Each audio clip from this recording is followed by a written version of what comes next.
Welcome to my shir. Thank you to Cecile and Ed Gromis for sponsoring this shir in memory of Cecile's father, Irving Zilberspitz. Yitzchak ben Avram Abba Zichron Livracha's yahrzeit is on the 5th of Nisan. May his neshama have an aliyah, and may we all be zoiche to see Tchias HaMesim.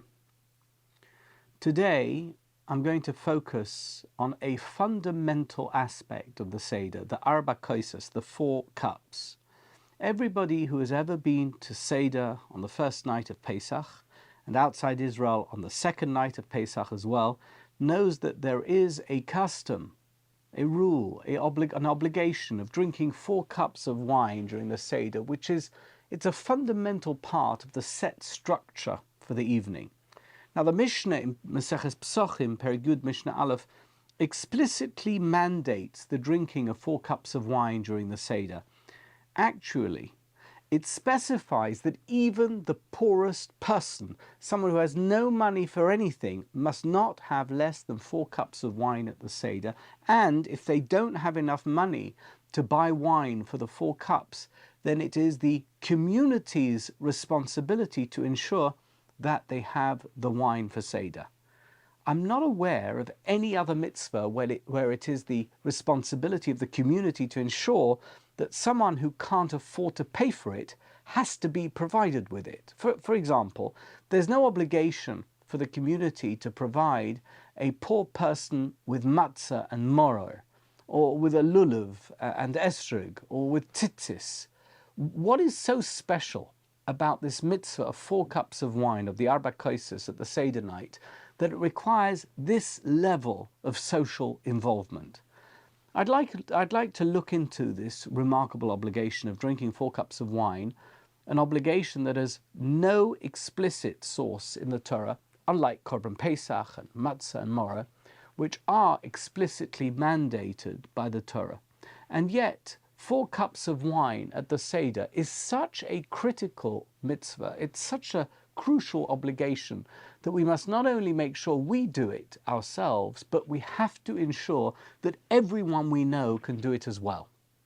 First and foremost, let's take a look at what the Gemara says. In Maseches Pesachim, Daf Kuf Yud Ches, Omid Aleph, and then Omid Beis, the Gemara explains that the obligation to have 4 cups of wine is rooted in the Exodus narrative, specifically in Shmos Perek Vav, where God articulates the promise of redemption to the Israelites, the Jewish people in Egypt, through 4 distinct expressions. V'hotzesi, and I will bring you out from the burdens of Egypt.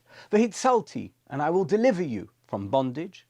V'ga'alti, and I will redeem you with an outstretched arm and with great judgments. And finally, v'lokachti, and I will take you to me. For a people, I'm going to make you my people, and I will be your God.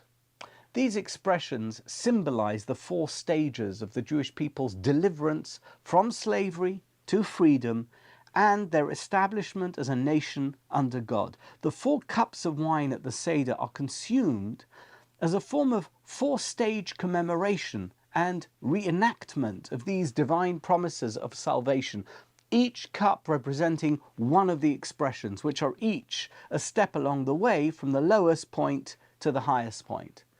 The Gemara specifies that the minimum amount of wine that must be consumed for each of the 4 cups to fulfill the obligation is a revi'is. That's the name of the measure of volume. It's equivalent to approximately 3.3 to 3.9 ounces, or about 98 to 115 milliliters. The Gemara does not mandate a specific type of wine that we need to use, but it does discuss preferences regarding the color and quality of the wine.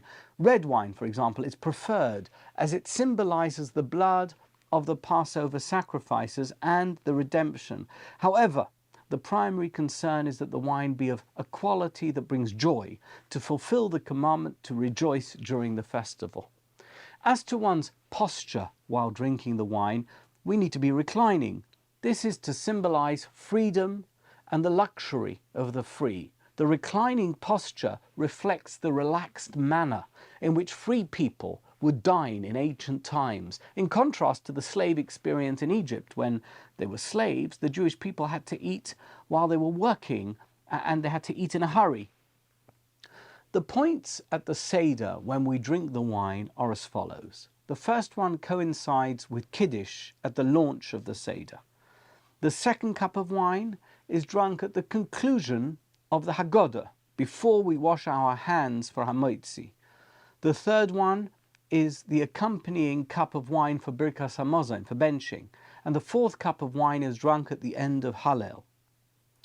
One of the earliest Perushim, commentaries on the Haggadah, was written by a rabbi called Rav Yitzchok ben Shlomo ibn al-Achdov. It's called Pesach Seder, Passover for the generations. Rav Yitzchok ben Shlomo ibn al-Achdov was from Castile in Spain. He was born in 1350 and he was a student of Rabbi Yehuda ben Osher, a great-grandson of the Rosh, of Rabbeinu Osher. After the anti-Semitic massacres in Spain during the 1390s, he fled to Sicily, where he died in 1426. Rav Yitzchok ibn al-Achdov has a good question about the 4 cups of wine. 2 of the cups, he says, are not actually unique to Seder night. The first one is for Kiddush, and the third one is for Birkas Hamazon. In which case, how do these 2 cups of wine count towards the total of 4 if we have to have them anyway? His answer is straightforward. For Kiddush, on a regular Shabbos or Yom Tov, you should use wine, but if you want to, you can actually make Kiddush on bread, on the challah. That's the halacha, but not on Seder night. On Seder night, you have to make Kiddush on wine. Similarly, when it comes to Birkas Hamazon, you can accompany Birkas Hamazon, benching, with a cup of wine or not. In fact, most people don't have a cup of wine with their benching. But on Seder night, it's different. You have to accompany Birkas Hamazon with a cup of wine. And that's how the obligation to have 4 cups of wine at Seder night includes 2 cups of wine that we might have had anyway. The She'iltos writes that the obligation to have 4 cups of wine at the Seder is actually a Torah-mandated requirement. In other words, it's midoraisa. He derives this idea from a Gemara in the Yerushalmi. I'll get to that in a minute. But first, a few words about the She'iltos of Achai Goin. It is one of the earliest works of halachic literature from the post-Talmudic period. It is attributed to Rav Achai Goin, who lived in the 8th century in Babylonia. The She'iltos is a very significant work because it predates the major codes of Jewish law like Rambam's Mishnah Torah and the Shulchan Aruch, offering us a glimpse into the practices and halachic positions of the Gaonic period. The She'iltos is organized according to the weekly Torah portions, and it addresses various halachic questions, hence the name She'iltos. It also addresses a variety of issues derived from the Torah reading of that week. This piece about the 4 cups of wine at Seder can be found in the She'iltos on Parshas Tzav. Apparently, Rav Achai Goin had a girsa, a text in the Yerushalmi that reads, Minayin la'arba kosos min haTorah. How do we know that the 4 cups are a Torah-mandated requirement? Which led him to conclude that the 4 expressions of redemption are actually reference to a direct obligation for us to drink 4 cups of wine at the Seder. It's in the Torah. But the broadly accepted opinion is that the 4 cups obligation is a rabbinic requirement, d'Rabbanan, and not a Torah obligation, based on the Gemara in Talmud Bavli, Psochim, Daf Kuf Yud Zayin Amud Beis, where it says explicitly, Arba kosos tiknu Rabbanan. The 4 cups obligation was ordered by the rabbis.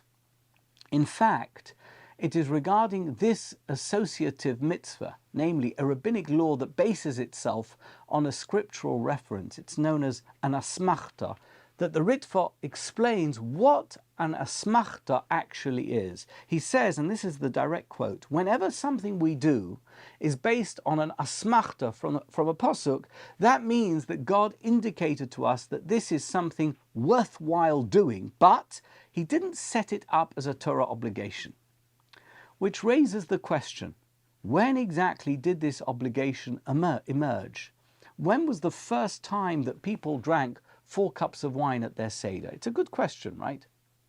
According to a famous and quite controversial Sfas Emes, the first time anyone had 4 cups of wine at a Seder, at least as an obligation, was after the destruction of the second Beis HaMikdash, which means that before the temple was destroyed, the obligations of Seder night were Pesach, Matzah and Moror. But when the temple was no longer in existence and the Jewish people were dispersed with no temple service, Chazal stepped in and established the requirement of having 4 cups of wine at the Seder, which they associated with the 4 expressions of redemption found in the Psukim that we mentioned earlier. To be clear, Rabbi Yitzchak ibn al-Achdov in Pesach Seder disagrees with the Sfas Emes. According to him, it was none other than Moshe Rabbeinu who set up the requirement of 4 cups of wine to accompany Pesach, Matzah and Moror, in keeping with his opinion that takonos attributed to Rabbanon generically, without a particular name like Hillel or Rabban Gamliel, all originate with the Zakenim at the time of Moshe Rabbeinu. That's who Rabbanon is. Maharil Diskin claims that the custom for wine at the Seder predates even Yetzias Mitzrayim and Moshe Rabbeinu. According to him, it started when Yaakov Avinu was blessed by his father Yitzchak. As the Pasuk says, Vayigash lo vayochel, vayave lo yayin, vayesht, he came close to him and ate, and he brought him wine, and he drank. Rashi says there, on that Pasuk, quoting Pirkei de Rabbi Eliezer, that it was Pesach night that night. It was Seder night. According to Maharil Diskin, this Pasuk is referring to bread and wine, matzah and wine, 2 items that had not been requested by Yitzchak, and therefore this shows that he had matzah and drank wine at this, as it were, prototype Seder night. And it's worth noting that the Ramban says that Yitzchak blessed Yaakov that day. What was the blessing? That one day in the future his descendants would drink 4 cups of wine at the Seder. Amazing. So, as we can see, drinking 4 cups of wine, in the view of everyone we have quoted, is a critical component of the Seder. Although people might not think so because it's not specifically mentioned in the Torah, or because they think it's just a rabbinic decree, it's D'Rabbanan. And wine is expensive, unlike matzah and moror, or at least those 2 items shouldn't be so expensive.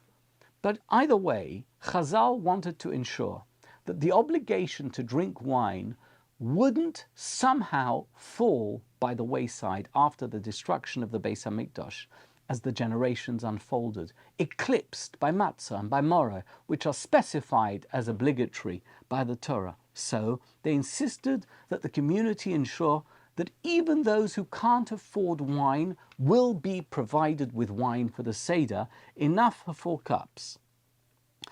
As I have mentioned a few times, the common understanding of why we have 4 cups of wine at the Seder is drawn from the quartet of expressions of redemption said by God to Moshe early on in his challenging mission to free the Jewish people from slavery. These assurances, these expressions, symbolize the stages of liberation and divine promise.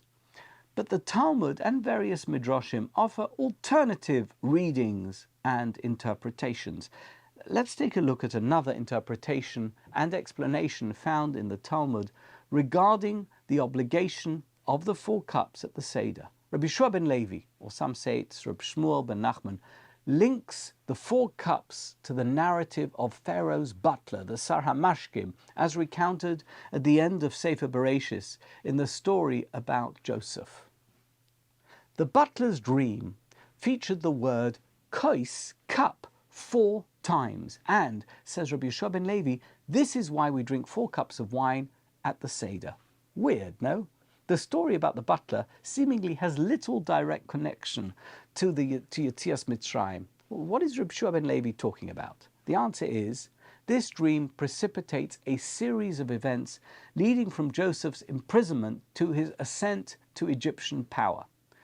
But this chain of events, while showcasing Joseph's rise, also subtly begins to cast doubt on the nature of freedom and power for a foreigner in a foreign land. Joseph, initially integrating into Egyptian society, names his sons in a manner that reflects an evolving perspective on his status and identity in Egypt. He gives his eldest son the name Manasseh, which translates to, God has caused me to forget all my toil and my father's house. The adversities of his younger days, the discord with his siblings, and the ambitions that had once stirred such terrible jealousy are all left behind with the birth of his eldest child.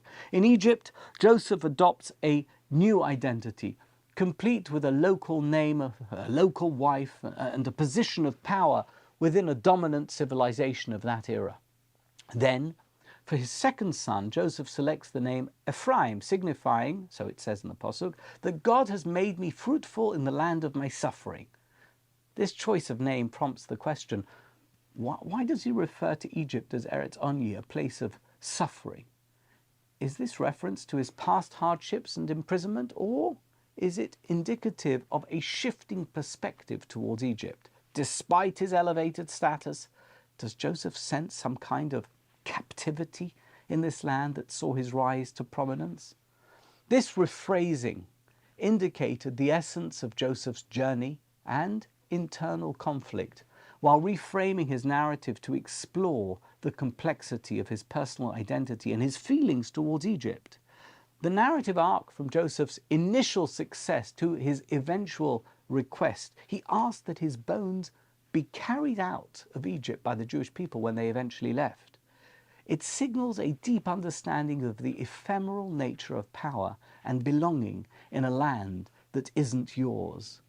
Despite the outward appearances of integration and success, the truth is, even for Joseph, there is an inherent alienation, which is a kind of slavery, highlighting a distinction between being physically unchained and truly free. That is why the story of Joseph, hinted at in the 4 times that the cup is mentioned in the butler's dream, which was the beginning of Joseph's trajectory towards freedom, it enriches our understanding of Pesach and the 4 cups. It reminds us that the Seder is not just for those who feel the weight of physical chains, but also for those who navigate subtler forms of bondage, namely status, power, and alienation. Joseph's journey underscores a universal longing for a homeland where one can truly belong and contribute meaningfully, our land, the land of Israel. This broader theme of seeking genuine freedom and identity resonates with the historical experiences of Jewish communities across time and geographic locations. In all eras, Jews have found themselves in positions of apparent security and influence, only to confront the fragility of these standings. The narrative of Joseph and the thematic linkage to the 4 cups at the Seder compel us to reflect on where genuine freedom lies and where our true home is. Which brings us neatly to the miraculous nature of the present era, particularly with the establishment and flourishing of the State of Israel. It urges us to appreciate and engage with this gift of providence, to ponder deeply about where we can most authentically express our Jewish identity and build a future. Just as Joseph knew, even as his star in Egypt shone ever brighter, that his position there was tenuous and his power ephemeral, so too must we realize that what our situation really is, even if we feel safe in our country of residence. Galus Mitzrayim was not all slavery and subjugation. Much of it was spent in an era when Jews flourished and were extremely successful, but they were ultimately slaves, just in a different form, and perhaps with a lack of awareness, unlike Joseph, who understood it to the core of his being. As we lift each cup at the Seder, we must remember not only the physical liberation from Egypt, but also the spiritual journey towards true freedom and home. We must aspire, as Joseph ultimately did, to anchor our lives and legacies in the land that promises not just survival, but a true flourishing for the Jewish people, which is why we say at our Seder, L'shana haba b'Yerushalayim, Next year in Jerusalem, may this not just be an empty mantra, but a direction for our collective journey. Let me end with this.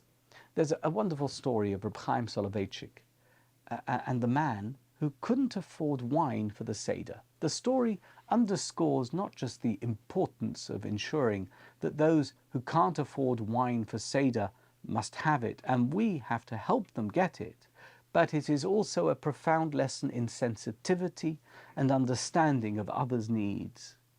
Reb Chaim Soloveitchik was a leading figure in the world of Torah scholarship and Jewish thought in the late 19th century and early 20th century.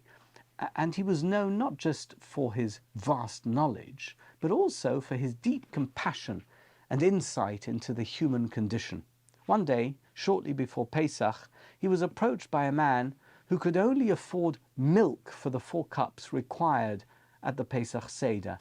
And he asked Reb Chaim whether it would be okay to do the 4 cups with milk instead of using wine. Reb Chaim instinctively understood that the man's needs extended far beyond just the wine. He therefore provided him not only enough money for wine, but also to buy meat for both the Sedorim, reflecting an extraordinary level of empathy and consideration. He recognized that if a person suggested milk for the 4 cups, a substitution that is halachically problematic due to its departure from the traditional requirements for wine, then this individual must be struggling to provide even the basic necessities for the Seder meal. Reb Chaim Soloveitchik's response to the shaila, to this halachic question, went beyond the immediate halachic question itself. It addressed the underlying human need. Seder night is all about the depth of human experience, of the human experience, and our connection, our human connection to God. Those who understand the profound godliness inside us will understand that the Seder is not just a bunch of rituals cobbled together for an annual experience, but a deeply meaningful experience that is meant to bring out our godliness even in the midst of our human existence. Wishing you a Chag Kosher v'Sameach. Thank you so much for watching. Thank you so much for listening. Thank you. Thank you.